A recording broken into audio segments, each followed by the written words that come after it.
So ఇలాంటి ఫైట్లు, ఇలాంటి గోర్లు, సౌండ్లు, ఎఫెక్ట్లు ఇన్నున్న లైఫ్లో సడన్ గా స్పిరిచువాలిటీ ఎక్కడి నుంచి వచ్చింది? సడన్ గా ఆధ్యాత్మికత చింతన కానీ మనం ఇలా కొంచెం షిఫ్ట్ అవుదాం అనే ఆలోచన ఎక్కడి నుంచి? నిజం చెప్పమంటావా, అసలు మన జీవితాలు నువ్వు కావచ్చు, నేను కావచ్చు, సంథింగ్ ఎవరైనా కావచ్చు, మన సినిమా రిలీజ్ అయిపోయింది. అవును, రిలీజ్ అయిన సినిమాలో సీన్లు ఇవన్నీ మనం మాట్లాడుకుంటుంది. నీకు అర్థమైందే ఎలా వచ్చారు అనేటప్పుడు ఏముందంటే మేము ఎవరు రావడానికి అంటే యాక్చువల్ వచ్చి మేము ఎలా వచ్చి అలా వచ్చి అని చెప్పొచ్చు. అది మనం మాట్లాడిన మాటలు. దానిలో రెండు రకాలమైన విషయాలు ఉందన్నమాట. భౌతికమైన మాటలు కొన్ని, ఆత్మపరమైన మాటలు కొన్ని. ఏమంటే మేమే ఇది ఊరు చేయని పని మేమే చేసాము, మేము వచ్చామనేది భౌతికవాదమైన పని అనమాట. ఆత్మలోకి వచ్చిన తర్వాత చెప్పడానికి ఎలా వచ్చాము అని అంటే దానికి అది ఉంది అంతే ప్రోగ్రామ్. అది ఆ డిజైన్ లో ఉంది, స్క్రిప్ట్ లోనే ఉంది. ఆ స్క్రిప్ట్ ప్రకారం మేము యాక్ట్ పర్ఫార్మెన్స్ చేస్తున్నాం. అంటే అది ఆ స్క్రిప్ట్ లో ఉండాలని అంటే కొంచెం సూక్ష్మంగా కూడా ఉండాలి. కొంచెం ధర్మం పద్మం అనే దానికి కొంచెం టైఅప్ అయ్యి ఉంటే సూక్ష్మంలోకి మనం భగవంతుడు దానిలోకి ఆయనకు సీన్ ఉంది. ఆ సీన్ లో వెళ్ళాలి మనం. అంటే మనం ఏంటంటే కొన్ని ఏంటంటే మనకి పేరు కాంక్షనో లేకపోతే డబ్బు మీద మమకారమో, మనం ఆర్థికంలో ఉన్నాం, మన గుర్తింపులో ఉన్నాం కాబట్టి బాగా ప్రయత్నించి చూసాం.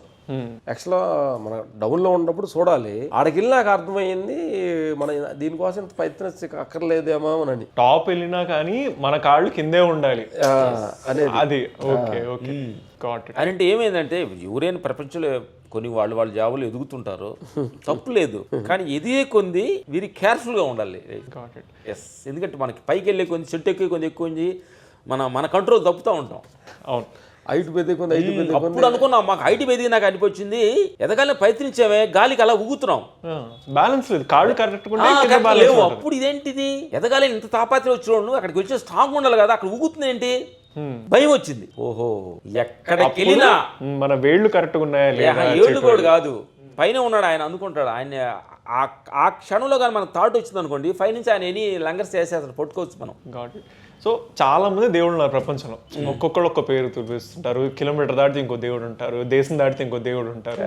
మన హిందువులకి 5,000 మంది దేవుళ్ళు ఉంటారు. సో దేవుడు అంటే మీ దృష్టిలో ఎలా చూస్తారు సార్ దేవుడిని? మీ డెఫినేషన్ ఏంటి దేవుడు అంటే? దేవుడు అంటే మీరు అనుకుంటున్నాం ఒక సింగిల్ దేవుడు అనుకుంటున్నారు, దాని గురించి అనుకుంటున్నారు.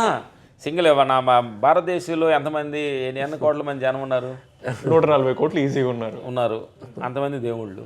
ఓకే, ప్రపంచం అంతా కలిగితే ఎంతమంది ఉన్నారు? కొన్ని బిలియన్స్ లో ఉన్నారు. ఇప్పుడు ఏం లేదు తమ్ముడు, మీ దేవుడి నుంచి అన్నాం కాబట్టి ఉదాహరణ ఒకటి చెబుతా. తాడి చెట్టు, మర్రి చెట్టు, వేప చెట్టు, యాపిల్ చెట్టు, పనస చెట్టు, ఏముంది ఫస్ట్? చెట్టు. చెట్టులన్నీ ఒకటే. చెట్టులో వచ్చిన రూపాలు వేరు, చెట్టులో వచ్చిన ఫలాలు వేరు, చెట్టులో వచ్చిన రుసులు వేరు. చెట్టు ఒక్కటే. అదే మనలో ఉన్న చైతన్యం ఒక్కటే. అర్థమైందా? దానిలో వచ్చే రూపం. యాపిల్ పెట్టుకున్నావు, మీ యాపిల్ దేవుడు సూపర్. అందుకని చెప్పి పనసకాయ పైన ముళ్ళుగా ఉందని తప్పు. అది అహం బ్రహ్మస్మి అంటారు. నీలోను దేవుడు ఉన్నాడు, నాలోను దేవుడు ఉన్నాడు, అందరినీ దేవుడు చూసి. ప్రపంచం ఇంతమంది ప్రపంచంలో మనుషులు ఎక్కువ ఉన్నారు కాబట్టి ఎక్కువ మంది దేవుళ్ళు కావాలి. అది రియల్ ట్రూత్.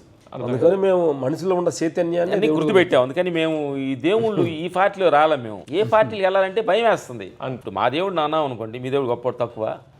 నా పిల్లడు కాకి పిల్ల కాకి ముద్దు, నా దేవుడు నా గొప్ప, నీ దేవుడు ఎట్లా తక్కువ అంటాము? అందుకని ఎన్నిట్లో చూసి ఆరాచే విశ్వంలోకి అంతరాత్మకి వెళ్ళిన తర్వాత అంతా ఒకటే శూన్య స్థితి. భగవంతుడు అంటే శూన్యం, రూపం లేదనమాట. రూపాన్ని మనల్ని ధరించాడు ఆయన. చైతన్య భగవంతుడు. Absence of everything is God.